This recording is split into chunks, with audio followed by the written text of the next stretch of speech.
Bismillahirrahmanirrahim. Assalamualaikum warahmatullahi wabarakatuh. Waalaikumsalam warahmatullahi wabarakatuh. Alhamdulillahilladzi arsala rasulahu bil huda wal minhaj liyudhhira 'ala dini kullihi walau karihal kafirun. Amma ba'du. Pertama-tama marilah kita panjatkan puji serta syukur kehadirat Allah Subhanahu wa taala. Shalawat beserta salam marilah kita limpahkan pada junjungan alam, yakni Habibana wa Nabiyana Muhammad sallallahu alaihi wasallam. Bapak Kepala Sekolah yang saya hormati, Bapak Ibu rekan sejawat yang saya banggakan. Alhamdulillah dalam kesempatan ini kita bisa berkumpul dalam acara desiminasi mengenai budaya positif. Berdirinya saya di sini bukan berarti saya lebih bisa atau saya mau menggurui, namun saya mengetahui insya Allah Bapak sama Ibu lebih paham dan lebih tahu apa yang nanti akan saya sampaikan. Namun pada kesempatan kali ini yang terpenting kita share aja mengenai apa yang telah saya ketahui, apa yang telah saya pelajari melalui kegiatan CDP ini. Tentang apa yang akan saya sampaikan nanti ke depan untuk Bapak Ibu yang telah menggunakan kurikulum Merdeka, pemahaman nanti ke depan itu insya Allah Bapak Ibu tidak asing lagi. Namun bagi Bapak Ibu yang belum menggunakan kurikulum Merdeka, mungkin sedikitnya kita mempunyai gambaran bagaimana ke depannya siswa yang kita impikan sesuai dengan profil pelajar Pancasila. Nah, ya sekarang dimulai dengan budaya positif. Apa itu budaya positif? Budaya positif adalah karakter baik yang baik, yang positif, yang ingin kita miliki di anak. Jadi harapan kita itu anak itu memiliki karakter yang baik. Supaya apa? Supaya menciptakan lingkungan sekolah yang baik juga. Nanti ketika budaya positif ini sudah dikembangkan atau dilakukan di sekolah, maka kita memimpikan anak yang seperti profil pelajar Pancasila itu ya, bertanggung jawab, disiplin, saling menghormati. Nah, jadi dengan budaya positif ini diharapkan anak-anak memiliki karakter-karakter yang baik sehingga menjadi kebudayaan di suatu sekolah. Diawali dengan paradigma mengajar, perubahan paradigma belajar. Konsep Merdeka Belajar menurut Ki Hajar Dewantara yaitu mendidik dan mengajar adalah proses memanusiakan manusia, sehingga harus memerdekakan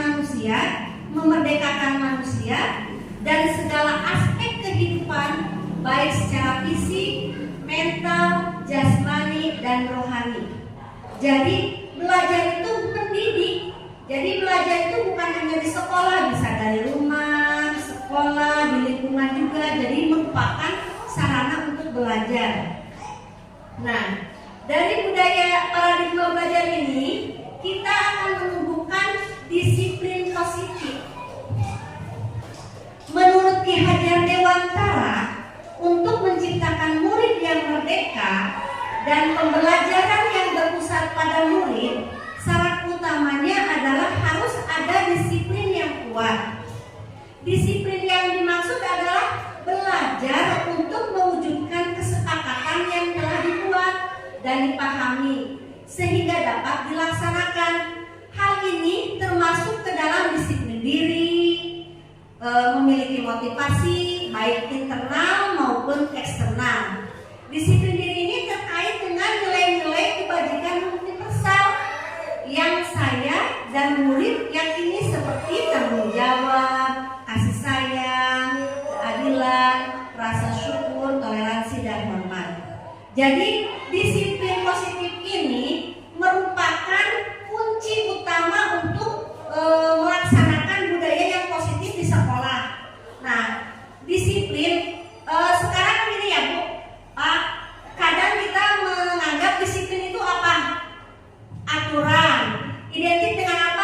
dengan hukuman. Padahal disiplin itu sebenarnya bukan atau aturan atau hukuman, tapi belajar untuk mewujudkan kesepakatan kelas.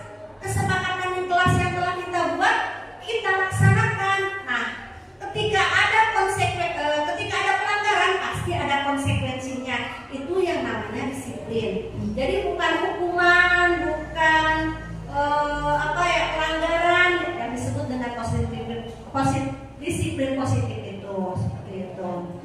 Nah, selanjutnya disiplin positif ini seperti apa contohnya? Ya, kebetulan bukan di sekolah saya juga, mungkin di sekolah Bapak Ibu juga sudah diterapkan mengenai disiplin positif seperti budaya 3S, senyum, sapa, salam. Nah, itu kan disiplin positif. Terus kegiatan keagamaan seperti Jumat pengajian yasinan atau duha ketika hari Senin sampai hari Kamis biasanya ya. Terus kerja bakti, terus melakukan kegiatan kolaborasi antara guru dan siswa, itu merupakan disiplin positif. Nah, ketika ini dilaksanakan akan menjadi budaya positif di sekolah kita.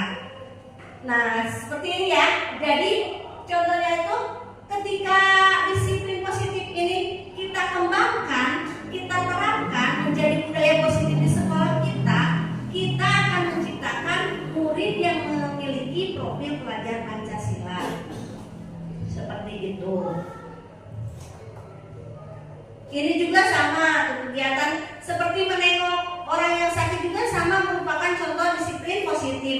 Jangankan oleh murid ya, guru juga kadang menengok guru lagi yang lain, atau guru menengok murid, itu sama juga. Ini merupakan contoh-contoh dari disiplin positif. Duha, kegiatan duha, kebetulan kan di sekolah itu sebenarnya kebudayaan positif ini sudah biasa dilaksanakan, dari dulu juga sudah biasa. Anak-anak bersalaman, anak-anak kerja bakti, anak-anak beres-beres kelas, itu udah biasa. Cuman karena mungkin terbentur dengan kemarin COVID-19, jadi budaya itu sudah mulai terkikis. Nah, sekarang tugas kita adalah membangkitkan lagi budaya positif itu sehingga menjadi kebudayaan sekolah gitu. Selanjutnya, dari budaya positif itu kan akan mencerminkan nilai-nilai kebajikan universal ya. Nilai kebajikan universal itu seperti apa saja? Contohnya ada keadilan, keselamatan, tanggung jawab, kejujuran, rasa syukur, berprinsip, integritas, kasih sayang, rajin berkomitmen, percaya diri, sabar, keamanan. Ini adalah merupakan nilai-nilai kebajikan universal. Apa itu nilai kebajikan universal? Nilai kebajikan universal itu nilai itu ciri ya yang dimiliki oleh kita. Ciri yang dimiliki oleh kita yang baiknya. Universal itu menyeluruh. Nah, kebajikan universal ini tidak bisa dilihat, tidak bisa ditunjukkan karena abstrak ya. Jadi bisa diperlihatkan dengan karakter kita, kebiasaan kita. Nah, ditunjukkannya seperti itu. Jadi tidak terpampang dituliskan seperti ini, tapi dengan karakter siswa seperti apa. Nah, mencerminkan nilai-nilai kebajikan yang universal. Selanjutnya, nah, dari nilai-nilai kebajikan universal ini akan mewujudkan motivasi atau perilaku manusia. Motivasi itu adalah apa? Motivasi itu dorongan keinginan, itu juga motivasi. Perilaku yang ditunjukkan manusia pasti memiliki motivasi dan tujuan. Jadi setiap perilaku seseorang akan memiliki motivasi, tujuannya untuk apa. Contohnya kita menjalankan hal seperti ini, tujuannya itu untuk apa? Kita menyuruh anak-anak untuk membersihkan kelas contohnya. Tujuannya itu untuk apa? Melatih anak untuk bertanggung jawab, melatih anak untuk berdisiplin dengan keyakinan yang telah dibuat oleh kelasnya seperti itu.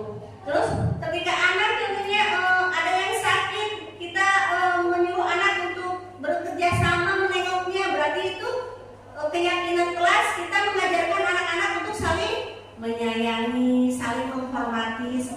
itu.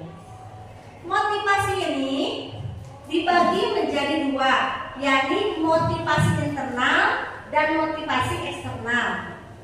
Motivasi internal yaitu motivasi yang diinginkan oleh seseorang dalam menghargai harga dirinya yang diyakininya. Jadi motivasi internal itu motivasi yang tumbuh dari diri sendiri, bukan karena dorongan orang lain.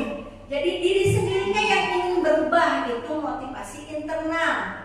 Sedangkan motivasi eksternal adalah motivasi atau keinginan yang dilakukan dalam rangka menghindari ketidaknyamanan atau hukuman, atau ingin mendapatkan imbalan atau penghargaan. Contohnya, ketika anak diberikan pekerjaan rumah lalu dia kerjakan. Nah, motivasi anak itu tersendiri bisa jadi dua. Apakah dia memang sadar sendiri dia harus kewajiban dia untuk mengerjakannya, atau takut karena saya mengerjakan, takut nanti dimarahi sama ibu, takut nanti dikasih teguran sama ibu. Nah, jadi motivasi anak itu terbagi dua ya sama. Jadi ketika anak contohnya sekarang di kelas membersihkan kelas, motivasinya itu ada dua. Apakah emang kesadaran tersendiri dia ingin berubah, ingin belajar hidup sehat, ataukah karena takut nanti ditegur atau nanti takut dihukum seperti itu. Nah, di sini selain motivasi dari diri sendiri, ada internal dan eksternal, terdapat kebutuhan dasar manusia. Jadi ada 5 kebutuhan dasar manusia. Yang pertama, kebutuhan bertahan hidup. Yang kedua, kebutuhan kasih sayang dan rasa diterima. Yang ketiga, kebutuhan akan kebebasan. Yang keempat, kebutuhan akan kesenangan. Dan yang kelima adalah kebutuhan akan penguasaan. Nah, kebutuhan yang pertama tadi kebutuhan bertahan hidup.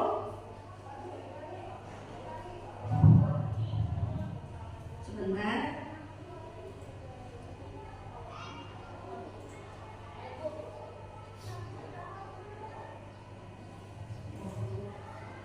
Kebutuhan bertahan hidup atau survival adalah kebutuhan yang bersifat fisiologis untuk bertahan hidup, misalnya kesehatan, rumah, dan makanan. Contohnya, kebutuhan bertahan itu hidup seperti apa? Kita bekerja untuk bertahan hidup, ya, untuk makan. Anak-anak makan untuk bertahan hidup. Nah, kebutuhan bertahan hidup ini sebetulnya kebutuhan yang paling mendasar, sebab semua orang mencari pekerjaan apapun itu yang penting halal untuk bertahan hidup. Tapi terkadang dengan kebutuhan bertahan hidup ini bisa menimbulkan kecemburuan sosial, ya, seperti kejahatan, bisa juga karena tidak semua orang baik, ya, ada yang tidak baik juga. Contohnya kenapa mereka berbuat jahat? Kadang karena ingin memenuhi kebutuhan hidup itu, jadi kadang berbuat jahat. Nah, yang kedua adalah kebutuhan kasih sayang dan rasa diterima. Kebutuhan untuk diterima ini meliputi kebutuhan akan hubungan dan koneksi sosial, kebutuhan untuk memberi dan menerima kasih sayang, dan kebutuhan untuk merasa menjadi bagian dari suatu kelompok. Kebutuhan kasih sayang ini, contohnya kita hidup di kelompok ini, ya, di sekolah, contohnya sekolah kita pengen kan disayangi oleh teman-teman kita. Nggak mau contohnya kita ketemu sama teman balet gitu kan, nggak suka, ya, pasti nggak nyaman untuk kita. Nah, bagaimana caranya kita ingin kebutuhan rasa diterima, disayangi itu diterima di kelompok kita? Sama, bukan hanya kita, ya, anak-anak juga sama. Ketika anak-anak si A dan si B ngerasa dirinya tidak diperlakukan sama oleh guru, kenapa, ya,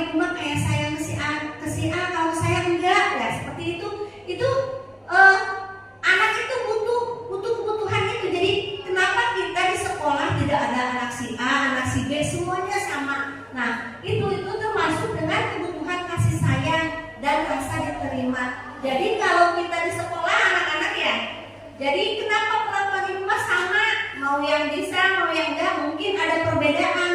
Dengan orang yang belum bisa ada pendekatan tersendiri. Nah, ketika anak yang kurang atau belum bisa oleh kita didekati, contohnya diberikan bimbingan tersendiri, anak itu akan merasa dirinya itu sangat disayangi dan diterima oleh gurunya dan kelompoknya itu sendiri. Nah, seperti itu.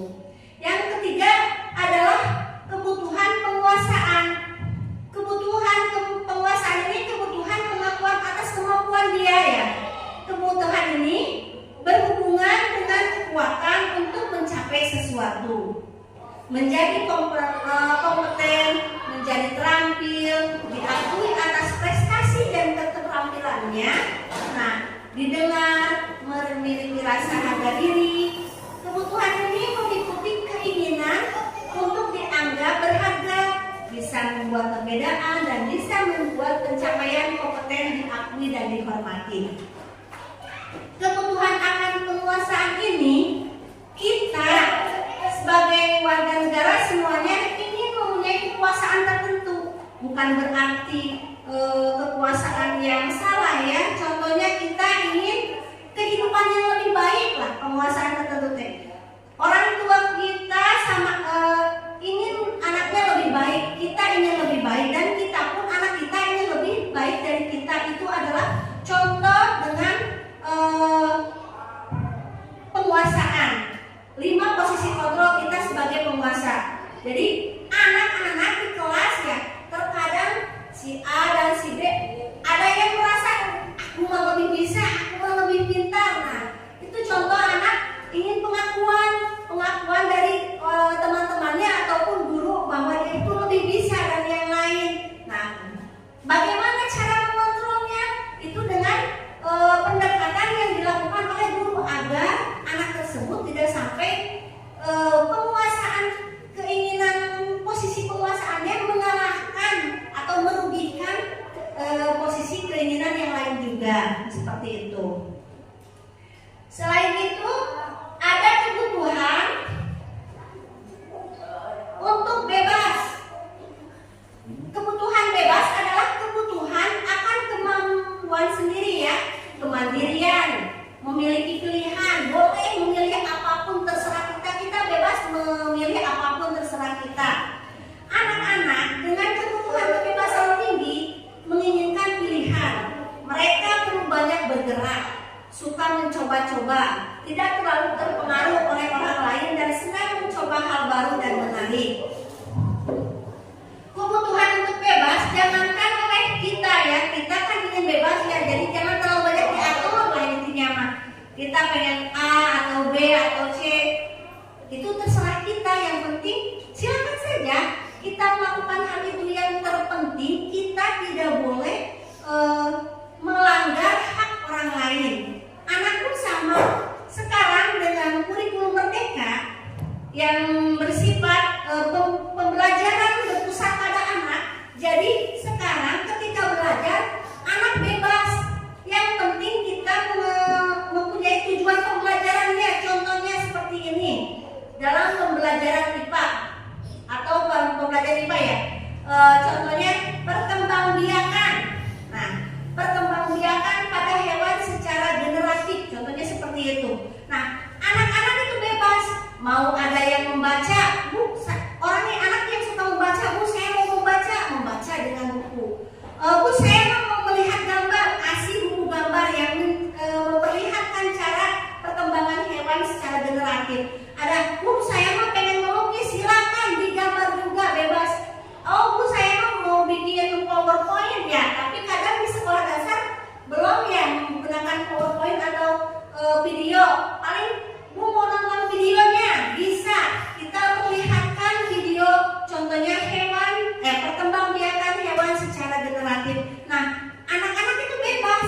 Yang terpenting tujuan pembelajaran pada hari itu sampai, yaitu tentang contoh perkembangbiakan hewan secara generatif tujuannya. Jadi anak-anak bebas mau berupa produknya seperti apa, mau berupa gambar, video, audio, bebas. Tapi tujuan pembelajarannya tetap sama. Nah, seperti itu. Yang selanjutnya yaitu posisi kontrol tentang kesenangan. Kebutuhan untuk merasa senang. Kebutuhan akan kesenangan adalah kebutuhan untuk mencari kesenangan seperti bermain, tertawa. Bayangkan hidup kita tanpa menikmati apapun. Apa ya, hampa mungkin ya, seperti itu. Betapa menyedihkannya. Glaser juga menghubungkan kebutuhan dan kesenangan dengan belajar. Jadi kita harus membuat pembelajaran itu menyenangkan. Bagaimana cara kita membuat anak agar pembelajaran hari itu terlihat lebih ceria, lebih ramai, jadi tidak stres, apalagi pembelajaran matematika. Jadi harus banyak model yang kita kasih ke anak. Contohnya dalam pembelajaran matematika, kita mempunyai di satu kelas itu ada 10 orang. Ada 3 orang yang memiliki kemampuan lebih. Jadi cepat, kalau kita kasih soal cepat ya yang 3 itu. Yang 7 bagaimana? Ayo, ada yang bisa? Yang 7 bagaimana? Kita harus seperti apa? Yang 7 diberikan bimbingan khusus ataukah menyuruh yang 3 ini membimbing yang 7? Kebanyakannya Bapak Ibu Membimbing ya bisa diberikan bimbingan khusus, atau mungkin juga jadi bisa total sebaya dari yang 3 ini mengambil temannya yang lain, mengajarkan bagaimana cara mengerjakannya biar cepat, bagaimana mengajarkannya biar nggak membuat stres. Cara termudah menurut mereka seperti itu, bisa juga seperti itu. Nah, selanjutnya, nah ini contohnya ya, contoh dari kebutuhan kontrol yang tadi tentang kesenangan. Anak-anak butuh senangan refreshing. Jadi pelajaran itu dibuat agar anak selalu menyenangkan, berusaha menjadi teman yang baik, belajar bermain bersama anak-anak. Jadi anak kita memposisikan diri tidak sebagai kita di atas nih, kalian harus tunduk, tidak seperti itu. Nah, selain tadi kebutuhan dasar manusia yang 5 itu, jadi dalam kebutuhan dasar manusia yang 5 tadi, boleh saja kita memenuhi kebutuhan dasar yang 5 tadi, asalkan yang terpenting dalam memenuhi kebutuhan dasar manusia yang tadi tidak boleh merugikan kebutuhan orang lain juga, seperti itu. Nah, selanjutnya di sini ada posisi kontrol restitusi. Ada 5 posisi kontrol guru, yaitu yang pertama sebagai penghukum. Kita mempunyai kontrol sebagai guru itu, yang pertama sebagai penghukum, yang kedua pembuat rasa bersalah, yang ketiga posisi kontrol sebagai teman, yang keempat posisi kontrol sebagai pemantau, dan yang kelima posisi kontrol sebagai manajer. Posisi kontrol guru ini yang terbaik adalah yang ideal itu berupa posisi kontrol sebagai manajer.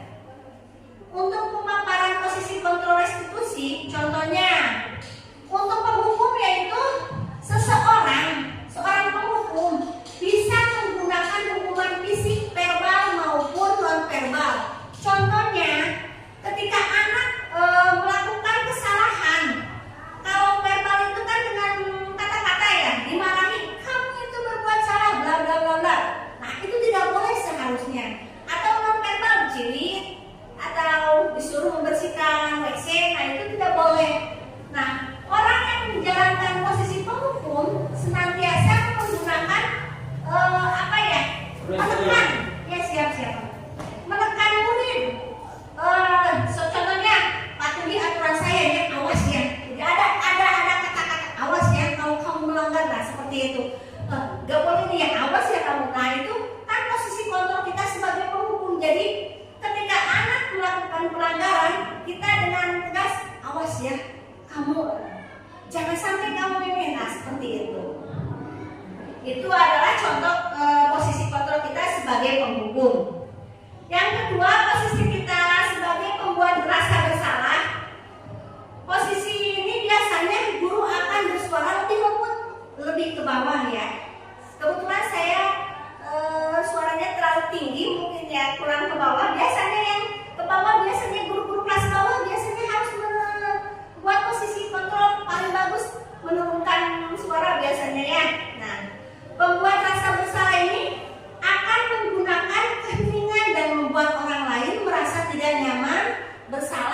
rendah diri. Kata-kata yang keluar itu tidak akan membuat dia itu jadi speechless lah. Aduh, dimarahin. Aduh, saya tadi salah. Jadi biasanya posisi penonton pembuat rasa bersalah itu mengatakan seperti ini. Ibu sangat kecewa sekali dengan kamu. Nah, jadi anak kamu tahu ibu berarti saya salah. Ibu gak suka saya berbuat seperti itu. Berapa kali Bapak harus memberitahu kamu seperti itu?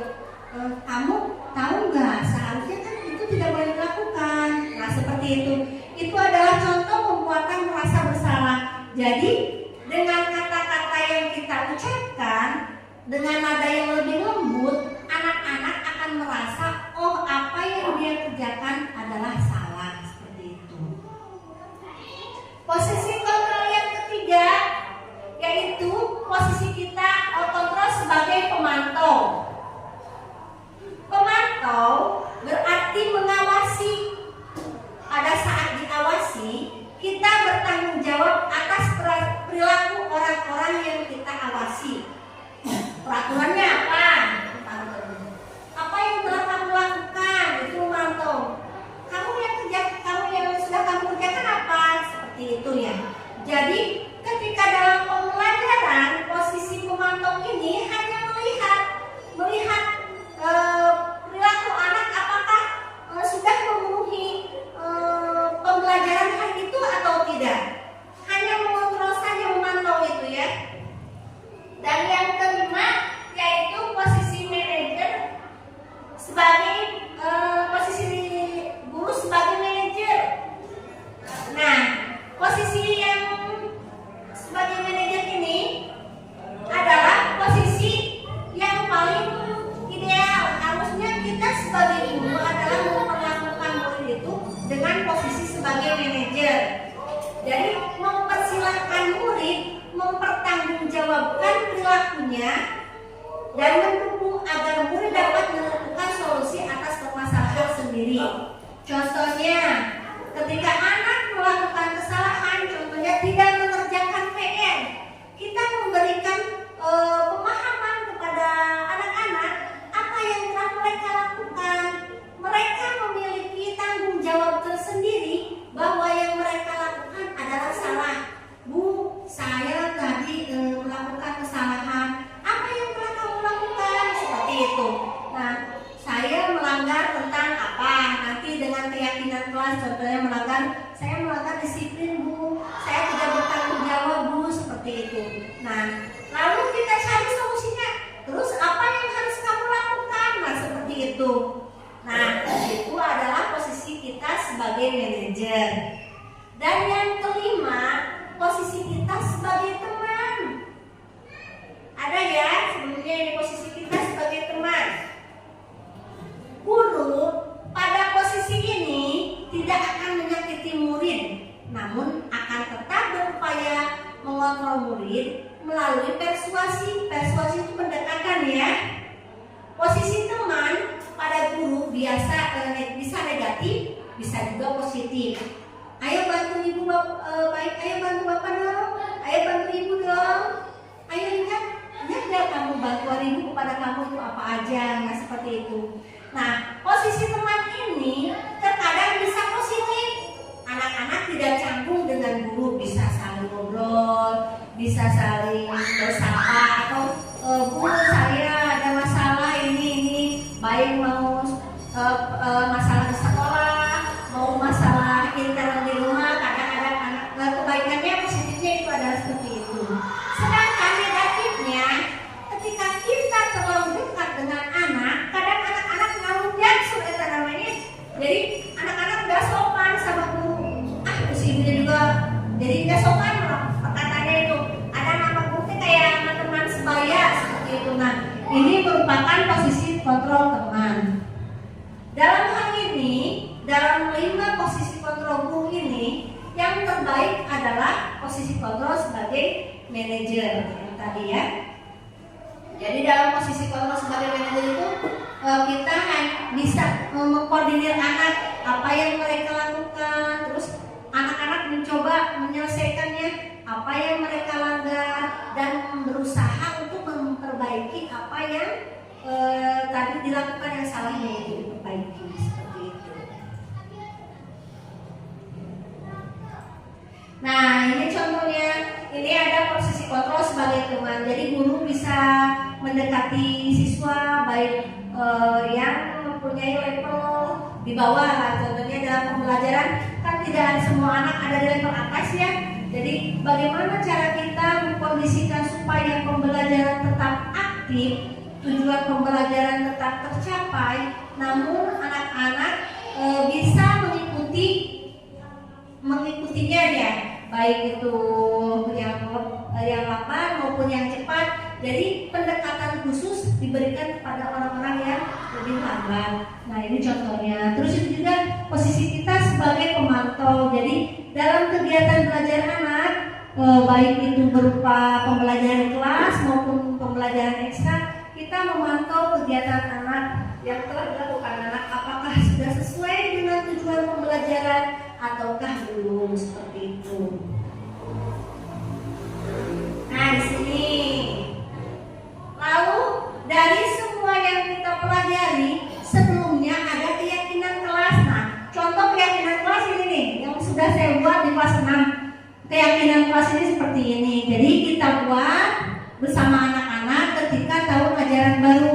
Anak-anak itu ingin belajar itu seperti apa, ingin kelas kita itu seperti apa. Nah kita buat dulu keyakinan bersama anak-anak. Contohnya nanti kan dalam keyakinan anak-anak itu ada yang sekolah saya mah, kelas saya mah pengen A, pengen disiplin kan, pengen belajar tepat waktu seperti itu. Baru nanti kita buat dulu kasih voice note ke anak-anak, nanti anak-anak isi, ditempelkan. Setelah ditempelkan, ini kan namanya kesepakatan ya, kesepakatan kelas dulu. Dari kesepakatan kelas itu kan ada yang bagus, ada yang enggak, ada yang positif, ada yang negatif.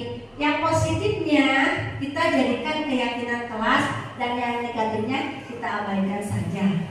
Karena keyakinan kelas itu merupakan nilai kebajikan yang diyakini oleh warga kelas untuk menumbuhkan motivasi internal dan budaya positif di kelas, sehingga tercipta sekolah yang kondusif, aman, nyaman, dan tentram. Jadi, ketika kita membuat keyakinan kelas di tahun ajaran baru biasanya ya, nah keyakinan kelas itu kita ambil semuanya anak-anak, kasih voice note. Kamu mau sekolah ini seperti apa? Kamu mau di kelas ini seperti apa? Jadi nanti anak-anak menuliskan di voice note, kita tempelkan, lalu anak-anak sendiri yang membacakan ke depan. Sekaligus kita ngetes kemampuan anak-anak dalam literasinya ya, apakah sudah bagus atau tidak. Nah kita tulis semuanya, dikelompokkan dulu, mana yang termasuk satu kelompok, mana yang termasuk ini mah berbeda. Jadi nanti kita buat kesepakatan kelas dan kita bukan keyakinan kelasnya, dibikin kalimat positifnya. Kalimat positifnya baru kita tulis di sini. Contohnya, Bu saya pengen belajar tepat waktu. Berarti kita bikin kalimat positifnya, disiplin waktu. Pakaian Bu nggak boleh pakai sandal. Ya, berarti pakaian harus seragam seperti itu. Jadi kita ambil nanti kalimat positifnya setelah kita membuat keyakinan kelas bersama anak-anak. Keyakinan kelas ini kalau dulu apa ya? Keyakinan kelas ini dulu biasanya tata tertib mungkin ya sekolah itu ya, tata tertib. Nah perbedaan tata tertib dan keyakinan itu, tata tertib sekolah atau aturan sekolah biasanya dibuat oleh sekolah, dibuat oleh guru.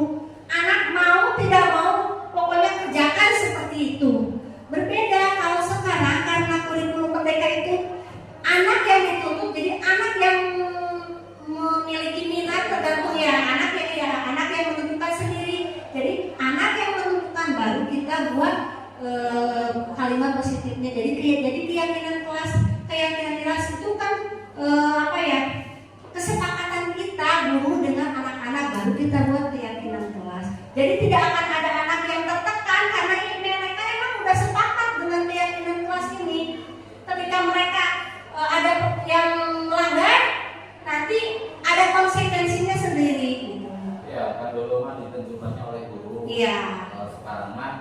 Jadi bersama Boleh murid, sendiri di atas. iya, ya jadi murid kan bebas kan. Mas. Sekarang kan kurikulumnya udah merdeka, jadi anak merdeka bebas, tapi harus ada batasan-batasan tertentu juga. Jangan sampai merdeka bebas teh semaunya gitu ya. Atau apa boleh bolos, nah itu nggak boleh juga. Itu kan ada aturan-aturan tertentunya juga. Nah di sini udah ada ya contoh Ya siap. Kelas yang kita inginkan itu seperti apa ya ke depan? Pasang pajankan satu-satu. Ah, pajar ya udah ayo yang lainnya. Bergantian. nah seperti ini ya. Ya. Jadi buat dulu Iya. kelas impiannya itu mereka seperti apa. Ayo yang lain.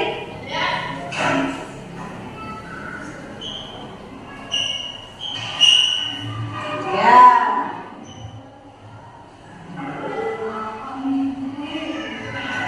Ya, siap. Ayo yang lainnya. Sticky note-nya boleh berbeda. Nah ini jadi anak-anak yang menempelkan ke depan dengan bahasa mereka tersendiri.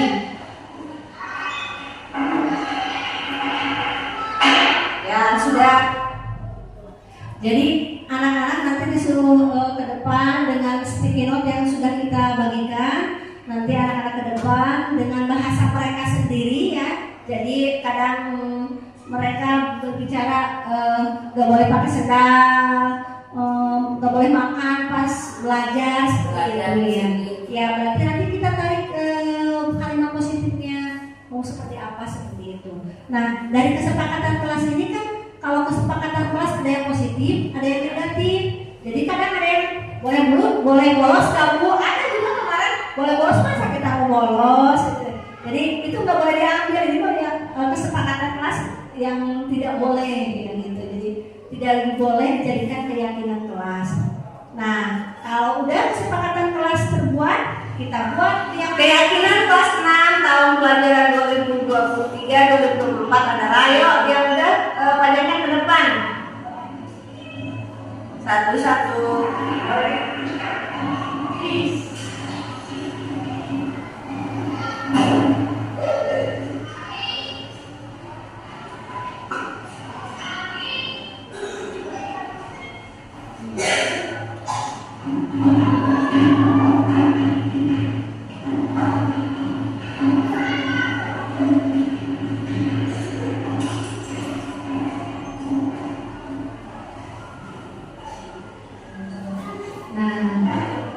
Kemauan sendiri ya. Iya, Ya, jadi Pak. Ya, sudah. ya, jadi dengan kemauan mereka sendiri menempelkan. Nanti karena kemarin kebetulan saya lupa untuk memvideokan ketika mereka setelah menempelkan ini mereka tadi mengelompokkan dulu kan ada yang sama ya. Karena disiplin dengan ini termasuk dengan disiplin waktu kelompokan dulu. Ini termasuk dengan kegiatan budaya contohnya berdoa. Ada yang berdoa sebelum belajar, terusan baca surat-surat pendek dulu berarti dengan berdoa dan baca-baca surat pendek sebagai pembiasaan pagi hari. Nanti kita kelompokkan terlebih dahulu. Jadi ada berapa kelompok tergantung mahasiswanya. Contohnya sekarang yang pertama mau apa tentang apa kelompokkan terlebih dahulu. Setelah dikelompokkan nanti kita buat kalimat positifnya. Jadi kalimat positifnya ini kayak kemarin itu saya udah jadi ada 7 kalimat positifnya dari apa yang mereka buat sendiri. Jadi sepakat ketika ada yang melanggar ini berarti ada konsekuensi tersendiri. Seperti itu. Nah, dari kesepakatan kelas lalu membuat keyakinan ini ada segitiga restitusi. Segitiga restitusi ini Keyakinan kelas dari kesepakatan kelas yang dibuat menjadi keyakinan ada segitiga restitusi. Segitiga restitusi adalah proses menciptakan kondisi bagi murid untuk memperbaiki kesalahan mereka sehingga mereka bisa kembali pada kelompok mereka dengan karakter yang lebih kuat. Itu menurut dosen 2004. menurut dosen 2004. Restitusi juga merupakan proses kolaboratif yang mengajarkan murid untuk mencari solusi untuk masalah mereka dan membantu murid berpikir tentang orang seperti apa yang mereka dan bagaimana mereka harus memperlakukan orang lain. Segitiga restitusi ini adalah alur untuk menegakkan keyakinan kelas bersama di dalam kelas atau di sekolah. Jadi, dalam pelaksanaan keyakinan kelas ini, ketika ada pelanggaran, kita akan menyelesaikannya dengan segitiga restitusi. Karena segitiga restitusi ini tahapannya yaitu yang pertama, segitiga restitusi itu tahapannya menstabilkan identitas. Jadi kita stabilkan identitas dulu. Lalu yang kedua, validasi tindakan yang salah. Dan yang ketiga, menanyakan keyakinan. Menstabilkan identitas atau stabil identity. Menstabilkan identitas atau stabil the identity. Dia mencoba untuk memenuhi kebutuhan dasarnya, namun ada benturan. Kalau kita mengkritik dia, maka kita akan tetap membuatnya dalam posisi kalau kita ingin dia menjadi reflektif, maka kita harus meyakinkan si anak dengan cara mengatakan kalimat-kalimat seperti ini. Jadi menstabilkan identitas itu menurunkan dulu ego anak. Ketika anak contohnya ada yang berantem, kita stabilkan identitas dulu biar anak tenang. Jadi tenang dulu. Jadi tidak langsung dipanggil, dimarahin. Nah, itu tidak akan stabil identitas anak itu. Kalimat yang dibuat itu berbuat salah itu tidak apa-apa. Jadi, oh iya. Jadi anak akan terus dengan sendirinya. Gak apa-apa kamu berbuat salah. Ibu juga dulu pernah melakukan hal seperti itu. Jadi hal itu gak apa-apa. Jadi seperti itu. Saya juga pernah melakukan kesalahan seperti itu. Ibu juga pernah melakukan kesalahan seperti itu.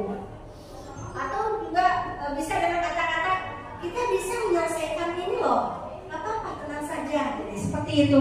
Jadi anak yang ketika pertamanya marah, emosinya masih di atas, dengan sendirinya harus diredam dulu sampai anak itu tenang. Kata-katanya bebas, pasti bapak ibu lebih paham jauh dari saya. Tenang dulu ya. Jangankan kamu, ibu juga pernah melakukan seperti itu. Nah, nanti dari menstabilkan identitas itu, setiap tindakan kita lakukan dengan satu tujuan, yaitu memenuhi kebutuhan dasar. Kebutuhan dasarnya itu, contohnya dia berantem, kebutuhan dasarnya itu seperti apa? Penguasaan, ingin lebih tinggi dari anaknya. Nah, kita stabilkan dulu identitasnya. Kalau kita memenuhi kebutuhan dasar, apa yang mendasar membuat tindakan kita akan menemukan cara yang paling efektif dengan apa? Setelah menstabilkan identitas itu, validasi tindakan.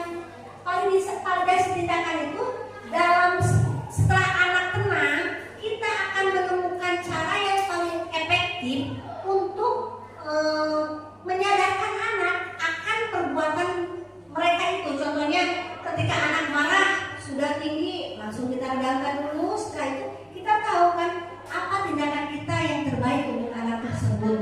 Nah, cara yang paling efektifnya itu menurut teori kontrol, semua tindakan manusia baik atau buruk pasti memiliki maksud dan tujuan tertentu. Anak-anak berantem ada tujuan tertentu karena apa? Karena saling ejek, contohnya teh. Yang tidak mau merasa saya itu direndahkan, jadi saya juga sama seperti itu. Kadang anak-anak seperti itu. Jadi ingin diterima di kelompoknya tersendiri seperti itu. Yang kebutuhan dasar tadi manusia ya. Jadi ketika kebutuhan dasar manusia itu ada yang melanggar oleh orang lain, kadang-kadang anak-anak pasti melakukan hal yang melanggar dengan keyakinan kelas. Contohnya kebutuhan anak tentang kesenangan, anak-anak lagi rame-rame tertawa dimarahin atau gimana seperti itu. Nah, contohnya seperti apa dalam validasi tindakannya itu? Kamu pasti punya alasan mengapa kamu berbuat seperti itu. Contohnya kamu tadi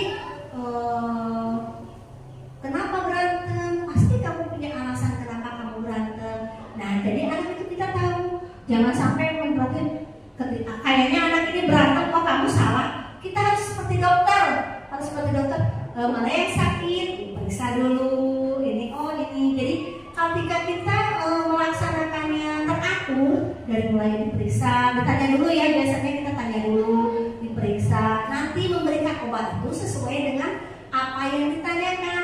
Nah, jadi apa yang ditanyakan dokter tuh contohnya menanyakan, ibu sakit apa? Saya pusing bu, sakit kepala, ya jangan dilihat, oh ini mah kayaknya, gak mungkin ya, oh kayaknya dilihat, oh pak, oh ini mah kayaknya depresi, langsung tulis obat depresi. Padahal kan kadang lagi bengong memikirkan apa, oh ini mah kayaknya ibu sakit perut ya, kayaknya, jadi diperkirakan, tidak boleh itu.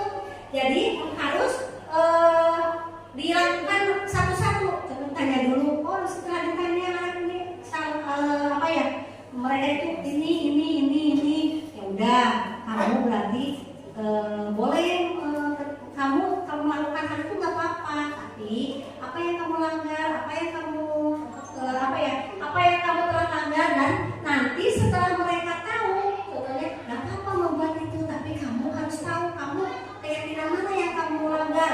Nah, dalam menanyakan keyakinan itu, teori kontrol menyatakan bahwa kita pada dasarnya memotivasi secara internal, jadi agar anak tumbuh sendiri di dalam hati bahwa apa yang mereka kerjakan itu salah, contohnya termotivasi secara internal ketika identitas sukses, ya identitasnya sudah, langsung ke validasi tindakan sudah, baru kita menanyakan keyakinan kelasnya apa yang mereka langgar.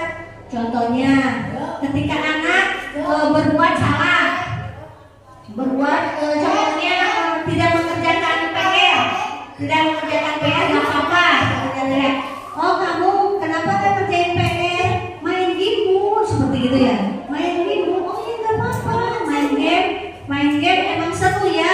Tapi yang terbaik adalah kamu mengerjakan dulu PR, baru main game. Nah seperti itu. Jadi anak-anak dengan sendirinya memenuhi anak-anak dengan sendirinya ingin berbuat, memperbaiki kesalahan tersebut. Nah, ada contoh videonya di sini tentang keyakinan kelas yang berjalan silakan dulu ya. Nah, kamu tahu nggak kenapa hari ini kamu dipanggil? Mungkin karena saya tidak mengerjakan PR. Oh iya. Nah, bisa kamu mengerjakan PR ya? Saya lupa mengerjakan PR. Setiap orang pasti punya kesalahan, melakukan kesalahan. Namun setiap kesalahan pasti ada alasannya. Kenapa kamu suka ngerjain PR? Alasanku main game.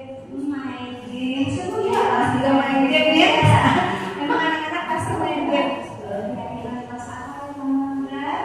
Kalau kamu bawa, oh iya. Apa solusinya buat kesalahan kamu sekarang? Saya minta maaf. Terus, lain kali saya tidak akan melakukannya lagi. Terus, pagi-pagi aku mengerjakan PR. Pagi-pagi aku ke sekolah? Ke sekolah, ya, dan sekolahnya biasa. Dia udah paham ya tentang cara ambil dan mengerjakan PR, dan juga yang habis mengerjakan PR setelah sekolah. Ambil udah paham apa yang harus sampai kerjakan? Ya, sudah, sekarang dia boleh istirahat ya. Makasih ya, Dira, sama-sama. Nah, jadi ketika anak tadi melakukan pelanggaran atas disiplin, contohnya tidak mengerjakan PR, jadi kita melakukan stabilkan identitas dulu. Anaknya disuruh dipanggil ketika jam istirahat, lalu nanti ditanyakan kenapa anak tersebut tidak mengerjakan PR, karena main game katanya kemalaman ya. Jadi kita emang salah, tapi kita tidak boleh menyalahkan. Jadi nggak apa-apa, emang pasti seru main game, pasti anak-anak juga, oh iya si ibu nggak marahin saya, masa lu main game?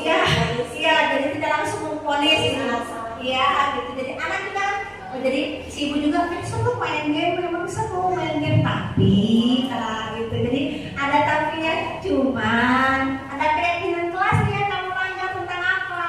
Contohnya tentang apa? Contohnya tentang disiplin. Oh iya, berarti dia tidak mengerjakan PR karena tidak disiplin. Contohnya apa? Jadi keyakinan, oh jadi harusnya gimana Bu? Jadi anak sendiri yang menentukan kan. Jadi kamu harus nggak boleh gitu. Jadi anak sendiri yang menentukan. Ya Bu, nanti saya akan mengerjakan PR dulu sebelum main game. Nah seperti itu. Jadi biar anak tumbuh sendiri. Cara memperbaikinya itu gimana? Jadi anak-anak sendiri yang berubah, bukan oleh kita gitu. Jadi bukan kita yang kita hanya menuntut aja. Anak-anak harus seperti apa? Seperti itu. Nah, di sini yang selanjutnya ada lagi contoh yang lain. Kemana saat kemarin kamu tidak mengikuti kegiatan ekstrakurikuler kamu, Kak? Ya Bu, maaf saya terburu-buru soalnya ayah mengajar ke main di Kak. Oh, pasti sangat seru ya main di MK.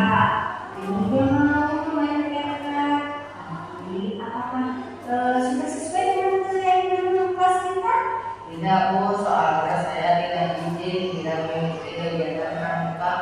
Nah, kamu sudah tahu tentang keyakinan apa yang kamu langgar sekarang? Kamu tahu keyakinan kelas apa yang kamu langgar? Saya tidak disiplin dalam kegiatan sekolah Bu. Oh ya, pasti semua orang juga pernah melakukan kesalahan. Nah sekarang setiap kesalahan itu harus diperbaiki. Nah caranya seperti apa untuk memperbaiki keyakinan kita itu caranya seperti apa? Harusnya saya minta izin kepada guru pramuka Bu. Nah ada yang lainnya lagi enggak? Harusnya saya ikut kegiatan ekstra dulu sebelum ikut renang. Oh benar, ada yang kegiatan pramuka dulu baru ikut berenang sama ayah. Nah sekarang kamu udah tahu keyakinan apa yang kamu langgar dan apa yang harus kamu perbaiki. Kamu udah tahu kan? Ya, nah sekarang coba kamu Nah, dari video ini kan, dari video yang tadi sama yang sekarang itu anak-anak berusaha memenuhi kebutuhan tentang apa? Pelanggaran. Ya, pelanggaran tentang apa? Ya, tentang kesenangan. Jadi anak-anak pasti ingin kesenangan ya, ingin bebas main game, ingin refreshing karena ini juga yang kedua kan kasusnya diajak main sama ayah untuk berenang. Nah, ini anak-anak berusaha memenuhi kebutuhan dasar dia, yaitu kebutuhan akan kesenangan. Namun kebutuhan akan kesenangan ini ada keyakinan kelas yang mereka langgar. Yang pertama keyakinan kelas tentang tanggung jawab, yaitu tidak mengerjakan PR karena main game. Dan yang kedua ini adalah pelanggaran keyakinan kelas tentang disiplin karena tidak mengikuti kegiatan ekstrakurikuler pramuka. Nah seperti itu. Jadi dalam video tadi telah mengajarkan kita bagaimana caranya ketika ada keyakinan kelas yang anak-anak kita langgar, kita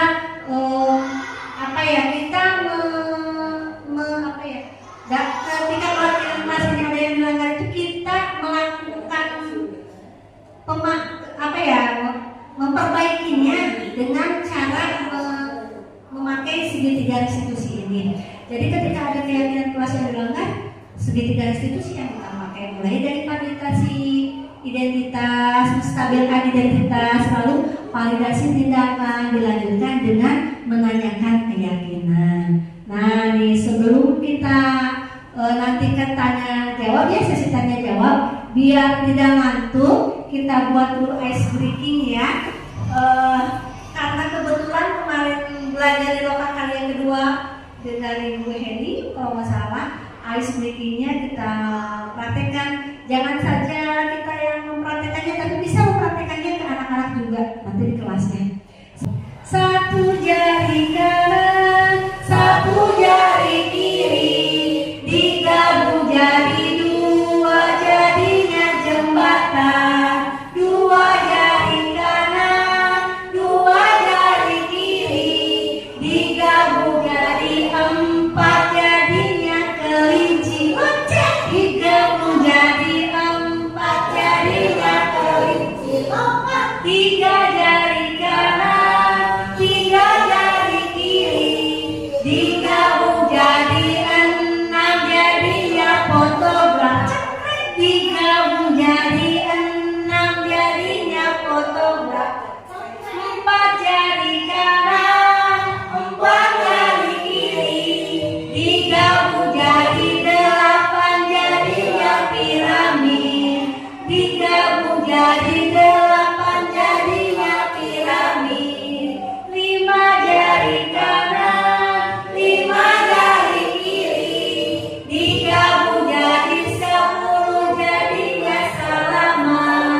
Kalau ada yang mau bertanya, silakan. Ya. Ya. Oh iya, siapa? Posisi kontrol yang terbaik itu yang mana? Oh ya, baik. Dalam tadi posisi kontrol guru ada 5 posisi kontrol guru, sebagai teman, sebagai pemantau, sebagai manajer, sebagai penghukum, dan sebagai pembuat rasa bersalah.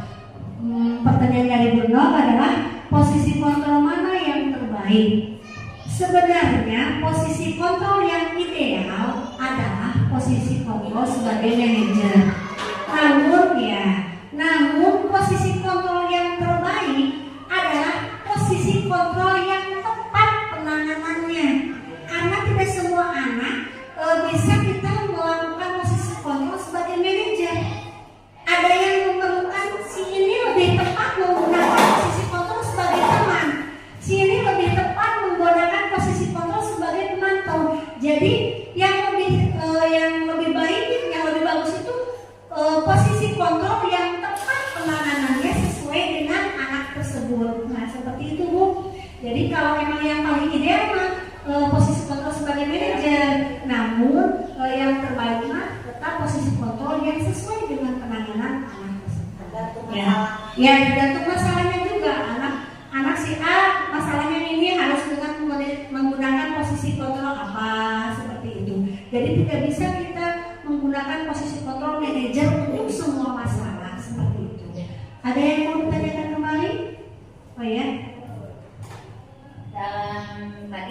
Dalam kurikulum 13 ada yang disebut dengan keyakinan kelas.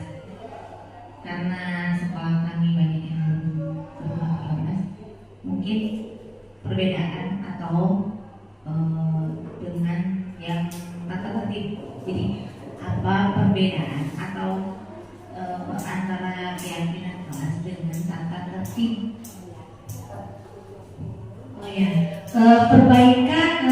perbedaan keyakinan kelas dengan tata tertib sekolah. Perbedaan keyakinan kelas dan tata tertib sekolah itu sangat berbeda. Karena dulu mungkin di kurikulum 2013, kurikulum sebelumnya memang menggunakan tata tertib, dan tata tertib kelas itu dibuatnya oleh sekolah. Jadi kepala sekolah dan guru-guru menentukan aturan anak harus gini. Mulai datang 15 menit sebelum belajar memakai pakaian ini, tidak bertanya dulu ke murid apakah mereka nyaman dengan peraturan tersebut atau tidak. Sedangkan keyakinan kelas merupakan kesepakatan antara guru dengan murid yang ini dilaksanakan di kelas tersebut. Jadi keyakinan kelas dan peraturan dan keyakinan kelas itu akan berbeda. Keyakinan kelas 1 dan keyakinan kelas 6 akan berbeda. Jadi tergantung jenjang. Tidak akan bisa ya. Contohnya kita melakukan keyakinan kelas 6 di kelas 1 atau melakukan keyakinan kelas 1 di kelas 6. Tidak bisa. Mungkin aja ada yang sama, seperti tentang disiplin waktu, berpakaian, tapi yang lainnya pasti ada yang berbeda karena sesuai dengan jenjangnya masing-masing, seperti itu. Mungkin ada lagi yang mau ditanyakan? Bapak Ibu ada yang mau ditanyakan lagi? Ya? Ada yang mau ditanyakan lagi Pak Denny? Ada yang mau ditanyakan? Sudah? Oh ya, sudah.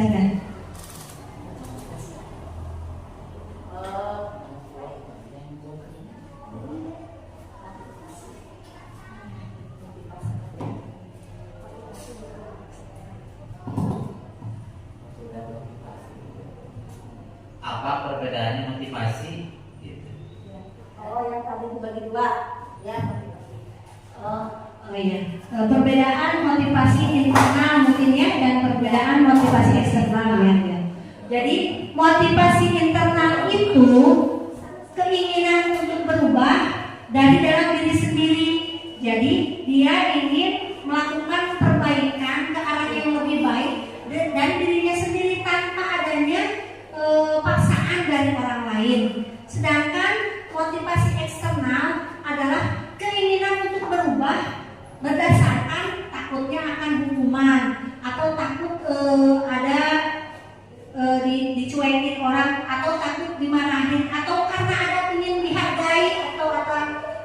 ingin ada penghargaan seperti itu Pak. Jadi kalau internal dari diri sendiri, kalau eksternal dari luar seperti itu. Mungkin ada yang lain lagi? Sudah cukup? Ya alhamdulillah Bapak Ibu, tadi pemaparan saya mengenai budaya positif telah selesai. Kesimpulan dari pembelajaran budaya positif ini adalah banyak sekali karakter-karakter baik yang ingin kita harapkan di siswa yang akan menjadi budaya positif nanti. Antaranya yaitu yang tadi ada disiplin positif, ada 5 kebutuhan dasar manusia. Terus kebutuhan dasar manusia itu apa saja tadi? Tentang kebebasan, rasa ingin penguasaan, bertahan hidup seperti itu ya. Lalu 5 posisi kontrol kita sebagai guru, yaitu sebagai penghukum, teman, manajer, pemantau, dan merasa bersalah. Dan yang terakhir adalah keyakinan kelas, dan keyakinan ilmu kelas ini ketika ada pelanggaran dilakukan penanganannya menggunakan segitiga restitusi. Mungkin seperti itu kesimpulan dari diseminasi hari ini. Terima kasih kepada Bapak, Ibu, Bapak Kepala Sekolah juga yang telah mau hadir dalam acara diseminasi ini. Mudah-mudahan apa yang telah tadi saya paparkan menambah pengalaman baru, wawasan baru bagi kita semua dan bisa kita aplikasikan di sekolah masing-masing. Mohon maaf sebesar-besarnya, mungkin saja dalam penyampaian saya tadi ada banyak kekurangan, banyak kesalahan. Mohon maaf yang sebesar-besarnya. Usikum wa nafsi bittaqwallah. Wassalamualaikum warahmatullahi wabarakatuh. Terima kasih semuanya. Assalamualaikum warahmatullahi wabarakatuh. Salam sejahtera bagi kita semua.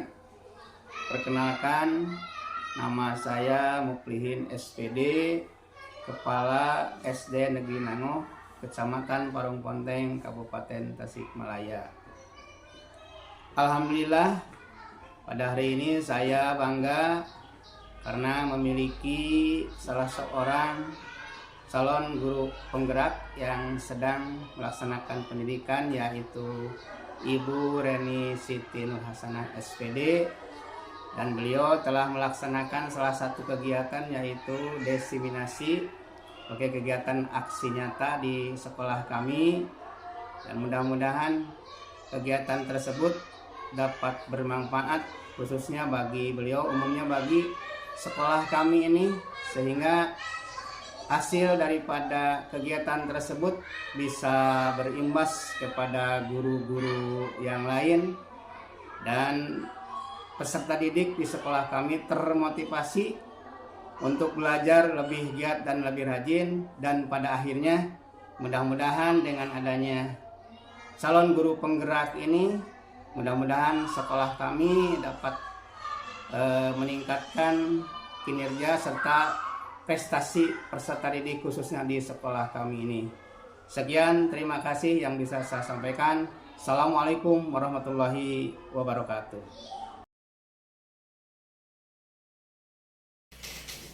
Assalamualaikum warahmatullahi wabarakatuh. Perkenalkan, nama saya Eli Gustini. Saya adalah rekan sejawat dari Ibu Reni Siti Nur Hasanah. Kemarin setelah melaksanakan diseminasi tentang budaya positif, alhamdulillah bisa menambah wawasan dan pengalaman untuk saya pribadi maupun bagi rekan-rekan sesama di sekolah. Karena dengan menerapkan disiplin positif yang diawali dengan membuat keyakinan kelas, mudah-mudahan bisa mewujudkan budaya positif di sekolah kami. Dengan adanya diseminasi ini bisa memotivasi saya untuk mengikuti kegiatan calon guru penggerak juga. Terima kasih. Wassalamualaikum warahmatullahi wabarakatuh. Assalamualaikum warahmatullahi wabarakatuh. Nama saya Andika Giasul Mukarob, kelas 6 SD Negeri Nango. Saya senang telah membuat keyakinan kelas. Assalamualaikum warahmatullahi wabarakatuh. Assalamualaikum warahmatullahi wabarakatuh. Nama saya Ambia Al-Qasim dari kelas 6 SD Negeri Nango. Saya sangat senang karena sudah membuat keyakinan kelas. Assalamualaikum warahmatullahi wabarakatuh.